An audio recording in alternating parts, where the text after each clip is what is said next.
Hi, this is Lee Watts with Ashby & Watts Consulting, and this is part 2 of recharging your brand.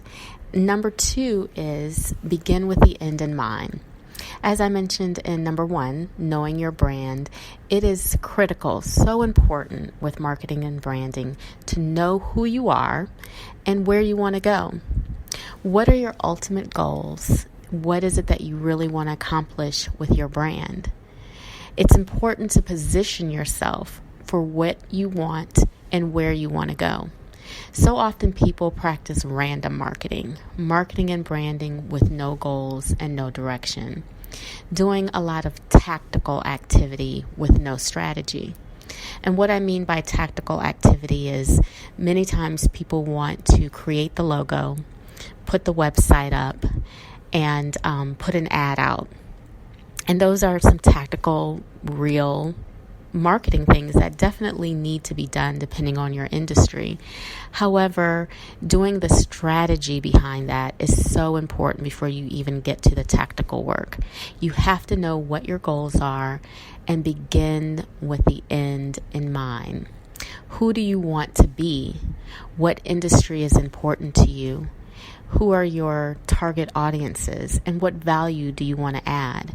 Those are some of the things that you can just begin working on and thinking about as you work with the end in mind.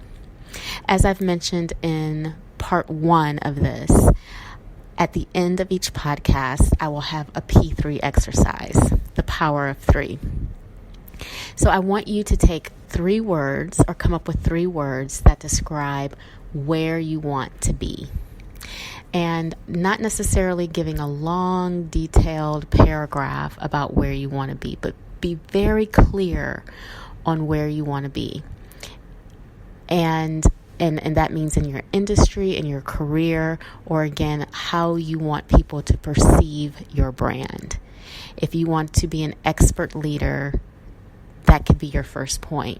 If you want to be well known in your neighborhood or in your community or in your church, or have the number 1 nonprofit organization in the Southeast, or whatever it is, think about where you want to be. Begin with the end in mind, and that is one of the first steps in creating a strategy.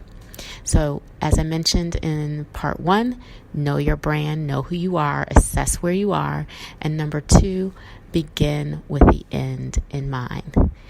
Hope you tune in for part 3, where I will talk about emotional marketing. Thanks.